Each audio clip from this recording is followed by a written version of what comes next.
ইলেকশ্যনৰ সময়ত আমি লাভ জেহাদৰ কথা কৈছিলো।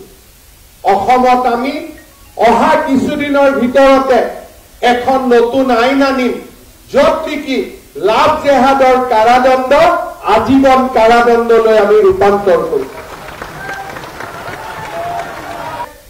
অবিভক্ত গোৱালপাৰা জিলাৰ এক বিশাল মহত্ব আছে, কিন্তু এটাকৈ থলুৱা লোকসকলৰ পৰা মাটি এটা বিশেষ সম্প্ৰদায়ৰ লোকে কাঢ়ি লৈ গৈ আজি আমাক নিজৰ মাটিতে সংখ্যালঘুত পৰিণত কৰিছে।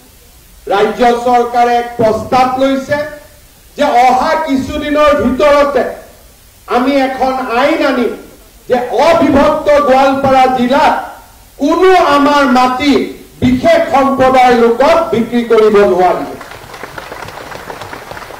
জনজাতীয় লোক, অনুসূচিত জাতিৰ লোক, অন্যান্য পিছপৰা সম্প্ৰদায়ৰ লোকৰ মাজত যিখিনি মাটি বাচি আছে, এই মাটিখিনি আমি আৰু ট্ৰান্সফাৰ হ'বৰ কাৰণে দিব নোৱাৰো। আগতে ইণ্টাৰ ৰিলিজিয়ন মাটিৰ ট্ৰান্সফাৰ হৈছিল, হিন্দুৰ মাটি মুছলমানে কিনিছিল, মুছলমানৰ মাটি হিন্দুৱে কিনিছিল। কিনা বেচাত আমি বাধা দিব নোৱাৰো, কিন্তু অসম চৰকাৰে নতুনকৈ সিদ্ধান্ত লৈছে যে এজন হিন্দুৰ মাটি মুছলমানে কিনিবৰ বাবে আৰু এজন মুছলমানৰ মাটি হিন্দুৱে কিনিবৰ বাবে মুখ্যমন্ত্ৰীৰ অনুমোদন লোৱাৰ পিছতহে লেণ্ড চেল পাৰ্মিশ্যন হ'ব পাৰিব।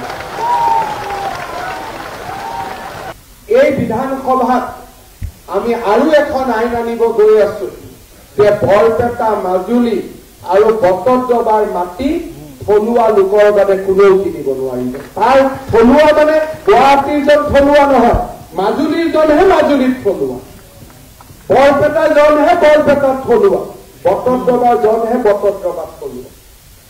মই কংগ্ৰেছ দলক মুকলি প্ৰত্যাহ্বান জনাম, হিমন্ত বিশ্ব শৰ্মাক টাচ কৰি চাব, সি যিমান আজি সাহস আজি মোৰ আছে তাতকৈ 100 গুণ সাহস মই ভগৱানে মোক দিব ৰাজ্যখনৰ সেৱাৰ বাবে কাম কৰি গৈ থাকিম।